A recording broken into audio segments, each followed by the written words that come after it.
And what we're discovering as parents and conservatives is, wait a second, education really is evangelism. So if you don't control education, you cannot control the future. And Stalin knew that, Mao knew that, right? Hitler knew that. We have to get that back for conservative values. He said, what we're discovering as conservatives is that education is evangelism.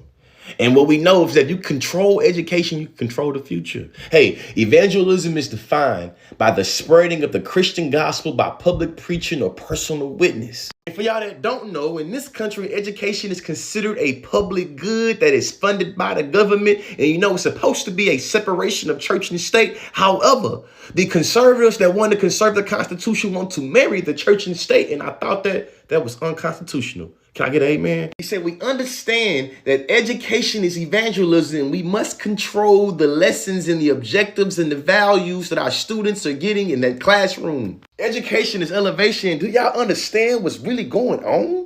Going back to the 1920s, Marcus Garvey time in our community, they used to say, hey, stay woke, because we understood they wanted you to stay sleeping. When you would sleep out here, and they can do anything they want to do to you. You know what I'm saying? Because you were unconscious. You see what I'm saying? So staying conscious or staying woke has been demonized. And they recognize that when it comes to what you can do in that classroom, they can dictate what you know about yourself or what you don't know about yourself. You feel me? That's on the knowledge of self. Back to the point of this video, though.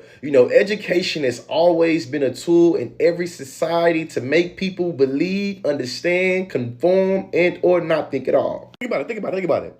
Our country, the Supreme Court just ruled that universities bet not use nothing about race when it comes to dealing with how they admit people in, right?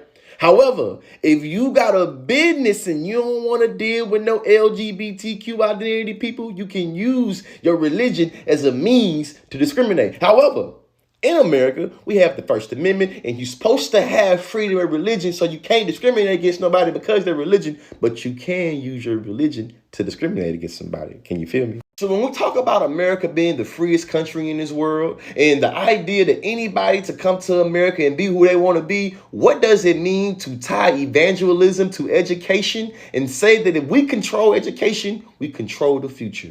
What does that future look like for somebody that is a Muslim? You know what I'm saying? Or of any other religion? Education is elevation.